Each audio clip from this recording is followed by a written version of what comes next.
Et bon Dieu amis Start, on se retrouve pour le débrief de Nice-Lille. Hein. Donc après cette trêve internationale qui a été quand même relativement longue, je te le cache pas, j'en pouvais plus de l'équipe de France. Hein. Voilà. Donc on se retrouve pour ce Nice-Lille, le débrief. Voilà. Donc déjà le match a commencé. Déjà j'ai cru que les gilets jaunes ils avaient envahi le stade pour empêcher les joueurs de l'OGC Nice de jouer. Mais en fait, j'ai compris après que c'était le maillot de Lille à l'extérieur, en fait. Et j'avais pas tout capté, tu vois. J'ai capté plein de trucs, mais ça, je l'avais pas capté, tu vois. Donc, non, les gilets jaunes, ils ont juste mis un petit mur de gilets jaunes devant les cages de Walter Benitez. Et je te l'avais dit dans mon post Instagram. Si tu me suis, Tonissa06 pour Instagram. Donc, pour la session pronostic, hein, on commence déjà maintenant avec ça. Eh ben, il y a un seul gagnant. Un seul gagnant. Et c'est Alexis-du-bas GBT06. Fada, je te le mets là. Voilà. Parce qu'il est long, hein. Il est long à dire celui-là. Donc, c'est le gagnant. Il avait pronostiqué le 2-0 face à Lille. Donc, je te rappelle, peut-être que je l'avais déjà dit, mais il y aura au mois de décembre un jeu concours sur les pronostics et le gagnant gagnera quelque chose. Je t'en dis pas plus maintenant. Donc, commence à t'entraîner pour être sûr de pouvoir gagner le jour où je lancerai le jeu concours et je pense que ce sera pour un certain match. Si le lot n'est pas gagné, il sera bien sûr remis en jeu jusqu'à temps qu'il y ait un gagnant. Pour la formation, on l'a ici. Hein, comme d'habitude, tu le vois. Alors, une attaque à deux avec Balotelli, Saint-Maximin, en l'absence de Miziane Maoulida. Une attaque à deux avec un milieu toujours pareil. La petite nouveauté, enfin le retour de Pierre Lesmelou dans l'équipe qui n'est plus blessé. Ensuite, une défense, on va dire, assez classique avec un Jallet qui s'impose à gauche, un Atal qui s'impose à droite et la défense centrale qui est Sardante et Rel. Jusque-là, pas de changement. Benitez au cage et on peut commencer le match. Donc, premier quart d'heure qui est assez compliqué. On essaye d'étirer le bloc lillois qui est assez compact dans ce début de match. On essaye de les pousser un peu plus loin. Sauf que dans la surface de réparation, avec les débordements de Attal ou de Saint-Maximin, on a des centres, mais on n'a pas de présence. Pas de Balotelli. Mais surtout, pas de soutien, on va dire, de l'équipe.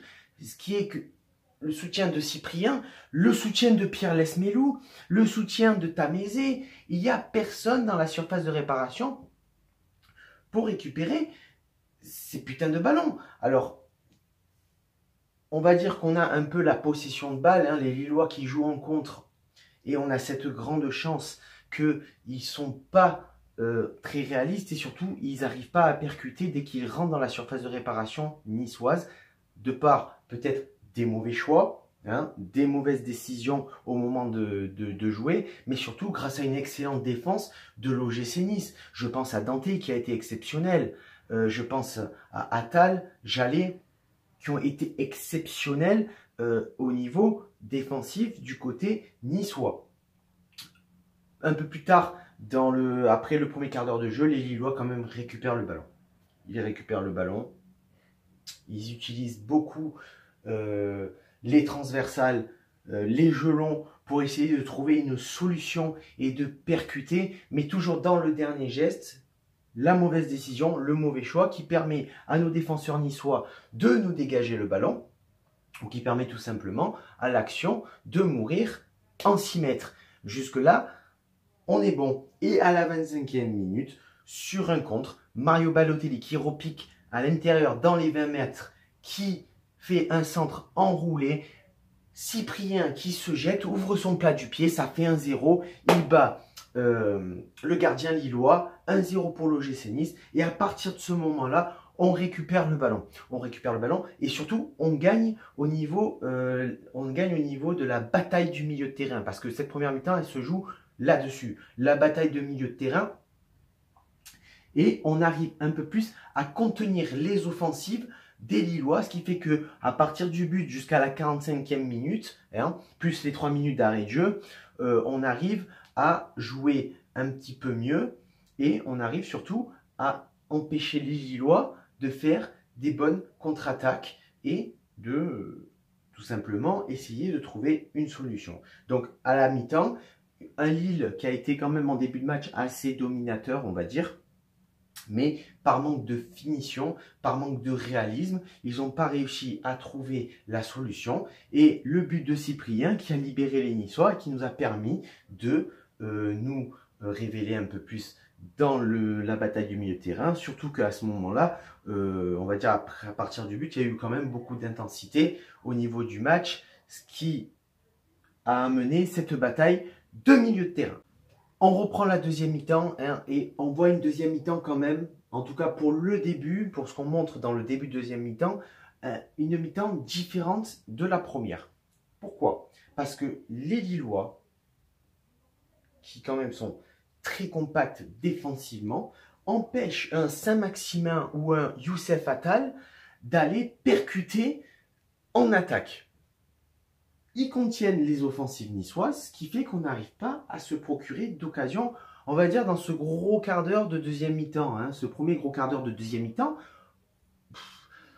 on n'y arrive pas. On n'y arrive pas. Et le problème, c'est que les Lillois font beaucoup de fautes dans cette deuxième mi-temps et cassent un peu le rythme du jeu. Et on n'arrive pas à mettre d'intensité pour enflammer cette deuxième mi-temps et nous permettre de mettre ce deuxième but qui nous libérerait complètement.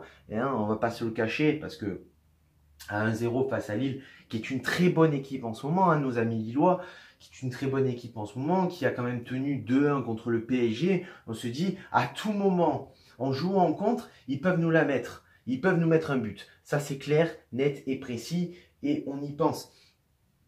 On a en attaque ce problème encore depuis le début de saison de Mario Balotelli. Quel avenir pour ce joueur? Parce qu'il ne marque pas, il n'a toujours pas marqué. Et surtout, le problème, c'est que s'il devait partir, on va dire, au mercato d'hiver, ou partir au mercato d'été, qui va le vouloir avec cette saison-là qu'il fait? Alors si on va se le garder encore un an, parce que monsieur a décidé de ne pas se bouger les fesses, à un moment donné, si on veut qu'on lui envoie les gilets jaunes au cul pour qu'il se bouge et qu'il marque, on va le faire, tu vois. Je me demande quel avenir va avoir ce joueur prochainement à l'OGC Nice. Vraiment, parce que Patrick Vieira compte sur lui, les supporters niçois aussi, mais lui n'a pas envie. Et du coup, quand Balotelli joue mal, l'OGC Nice recule. L'OGC Nice recule de plus en plus, et les Lillois, on va dire qu'on a cette chance-là encore là dans ce match, mais on n'aura pas cette chance-là dans tous les matchs. Ils peinent à user de leur rapidité et de leur efficacité offensive, ce qui nous permet à nous de pouvoir toujours contrôler en milieu de terrain ce match, et c'est grâce un peu à ça qu'on va le gagner, ce putain de match. Parce que sinon, je te garantis que les Lillois auraient pu égaliser très rapidement. À la 72e minute, Balotelli sort pour faire entrer Makengo parce que Patrick Vieira comprend que la clé du match, elle va se jouer là, en milieu de terrain. Donc il faut le renforcer, le milieu relayeur, le milieu de terrain qui permet de conserver le ballon et d'être assez, on va dire, surtout de conserver cette balle qui va nous permettre d'empêcher les Lillois de faire une offensive qui va leur permettre d'égaliser. Donc Nice a beaucoup de mal, malgré tout, on reste patron en milieu de terrain et surtout en défense. Dès qu'il y a une attaque lilloise, dès que Lille essaie de concrétiser une action dans les 16 derniers mètres, il y a toujours un Danté, il y a toujours un Malang Sarr, il y a toujours un Jallet, il y a toujours un Attal qui est là. Tout le temps, ce qui nous permet de sauver les meubles et qui nous permet de rester dans ce match. À la 79e minute, sur un corner mal dégagé, si Saint-Maximin récupère le ballon dans la surface de réparation, il frappe, c'est dévié par un joueur lillois et ça rentre, ça fait 2-0. À ce moment-là, le match, on le sait, à 10 minutes de la fin, il est plié. Lesmelou qui sort à la 80e minute, juste après le but pour faire entrer Walter. 89e minute, Saint-Maximin qui sort, qui a fait un match énorme pour laisser rentrer Ignatius Ganago. Fin de match, on le sait, dominateur en début de première mi-temps, Les Lillois ont essayé, ils n'ont pas été assez réalistes. Nous, les Niçois, on a réussi à contenir leurs offensifs grâce à notre milieu de terrain, notre défense. C'est ce qu'il faut retenir dans ce match. Surtout, ce qu'il faut retenir, c'est que maintenant, on est sixième. Provisoirement, Marseille n'a pas joué contre Amiens. On est sixième à 4 points de Lyon, à 3 points de Lille, de Montpellier. Ce qui fait que on y arrive dans ce top 5, on y rentre, on s'installe, même si on redescend 7e si Marseille gagne, mais on reste à proximité du deuxième et du 6e. C'est le plus important. Pour le top 3, le top 3,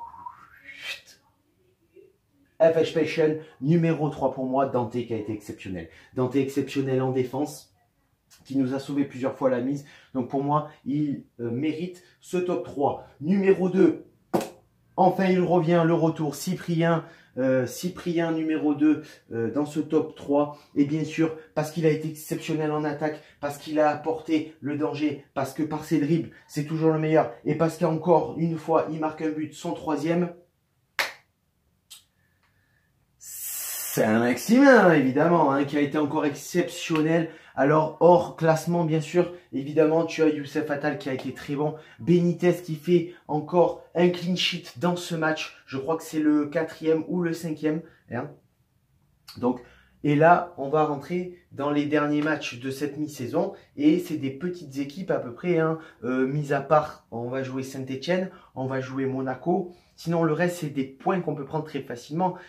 Les points contre Saint-Etienne, Monaco, on peut les prendre aussi. Ça sera un petit peu plus dur. Mais on peut s'installer dans les 5 premiers à la mi-saison. Ça serait juste énorme et exceptionnel. Sur ce, je te donne l'occasion de donner ton pronostic pour le prochain match de l'OGC Nice. Sur ce, ciao viva, la Bayetta.